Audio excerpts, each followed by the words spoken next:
बिस्मिल्लाहिर्रहमानिर्रहीम। तो प्यारे प्यारे व्यूवर्स, कैसे हैं आप लोग।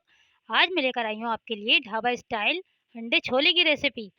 ये बहुत आसानी से बन जाती है और बहुत मज़ेदार बनते हैं। ये देखें, मैंने 4 अदद अंडे लिए हैं, इनको मैंने बॉईल करके इस तरह से कट कर लिया है। एक प्याली मैंने छोले लिए हैं, ये भी बॉईल हैं।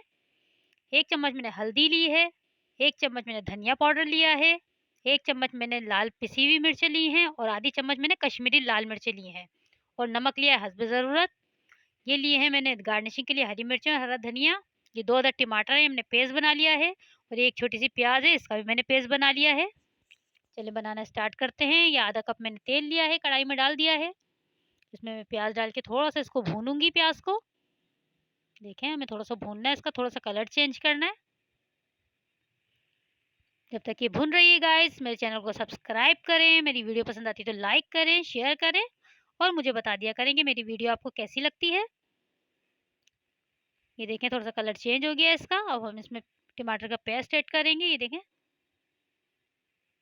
ये बहुत ही मज़ेदार बन जाते हैं और बनते हैं और झटपट बन जाते हैं, बिल्कुल ज़्यादा टाइम नहीं लगता है। इसको आप नाश्ते में भी बना सकते हैं। सारे हमने इसमें मसाले ऐड कर दिए हैं।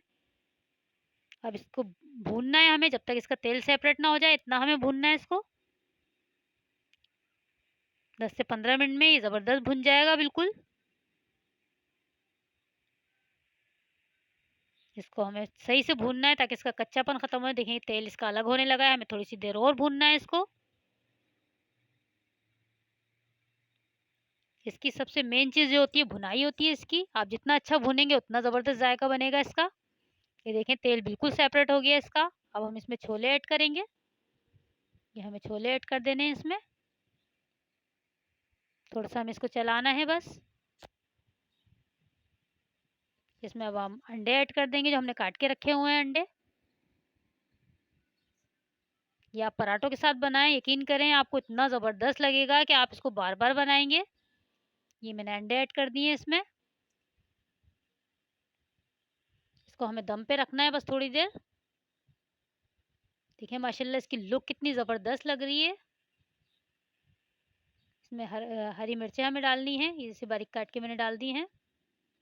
तो इसको हम 10 मिनट के लिए दम पे लगाएंगे बिल्कुल।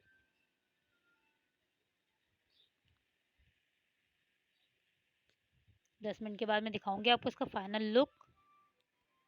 ये देखिए माशाल्लाह, ये तेल बिल्कुल सेपरेट हो गया इसका। ये बन चुके हैं। इसमें हम हरा धनिया डालेंगे। इस तरह से हरा धनिया ऐड कर दें आप इसमें। अब इस टाइम चाहें आप तो पिसा हुआ गरम मसाला भी ऐड कर सकते हैं, वो भी बहुत मज़े का लगता है इसमें। बस ये बिल्कुल रेडी हो गया है। अब मैं दिखाती हूँ आपको इसकी फाइनल लुक कैसा लग रहा है। ये देखें माशाल्लाह इतना ज़बरदस्त लग रहा है। इसमें मैं थोड़ा सा गरम मसाला ऐड करूँगी ऊपर से। 1 चुटकी मैंने गरम मसाला डाला है इसमें। अब इसको ट्राई करिएगा, बनाइएगा, मुझे बताइएगा कि कैसा बना। मुझे दुआओं में याद रखिएगा, अपना ख्याल रखिएगा। अल्लाह हाफिज़।